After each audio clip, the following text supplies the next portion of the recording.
হলং বন বাংলোকে পুরনো চেহারাতেই ফিরিয়ে আনতে চায় রাজ্য সরকার।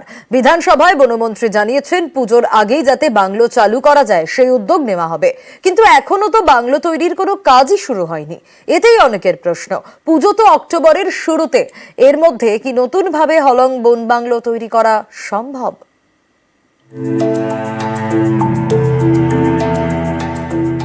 ঘন বনের মধ্যে ছবির মতো, পর্যটকদের কাছে চুম্বক।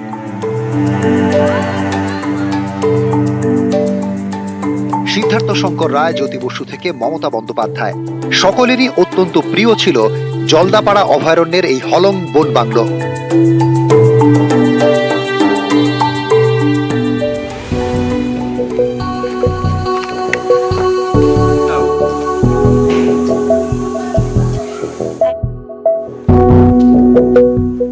কিভাবে এত বড় ক্ষতি সেটা জানতে তদন্ত কমিটি গঠন করে রাজ্য সরকার।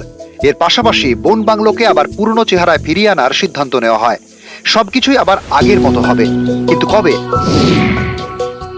সম্প্রতি বিধানসভার প্রশ্নোত্তর পর্বে বনমন্ত্রী বীরভা হাঁসদা জানান, পুজোর আগেই যাতে হলং বন বাংলো চালু করা যায় তার উদ্যোগ নেওয়া হবে। যে কাজ গতি নিয়ে করা দরকার সেটা কোনোভাবেই এখনো পর্যন্ত লক্ষ্য করা যাচ্ছে না হলং বাংলোর মধ্যে। এছাড়া এখানে পুনরায় বাংলো তৈরি করার জন্য বেশ কিছু আইনত ভাগও থেকে থাকবে। হাতে থাকা 3 মাসের মধ্যে আদৌ বাংলো তৈরি করে তা ব্যবহার করতে পারা যাবে কিনা তা নিয়ে অবশ্য সংশয় রয়েছে বন দপ্তরের আধিকারিকদের মধ্যেই। সবারই মন খারাপ, আমরাও চাই, মন থেকে চাই যে হলং বাংলোটা আবার নতুন করে সেজে উঠুক। এবছর দুর্গাপুজো অক্টোবরের শুরুতে, তার মানে হাতে আর সময় বেশি নেই, কিন্তু এখনো তো নতুন করে হলং বন বাংলো তৈরির কাজই শুরু হয়নি। বনমন্ত্রীর এই ঘোষণাতে বিভিন্ন মহলে প্রশ্ন উঠেছে, এত বড় বনবাংলো, কাঠের তৈরি একটি বনবাংলো এইটুকু সময়ের মধ্যে কি করে নির্মাণ করা সম্ভব? এখনো হলং বনবাংলো ফের তৈরির কোনো কাজই শুরু হয়নি। হলং বন বাংলো ফের আগের চেহারায় ফিরে আসবে, এটা শুনে খুশি পর্যটক থেকে শুরু করে স্থানীয়রা। মন্ত্রী বলেছেন যে হলং বাংলো তৈরি করা হবে, কিন্তু তাড়াতাড়ি তৈরি করলে অনেক ভালো হয়।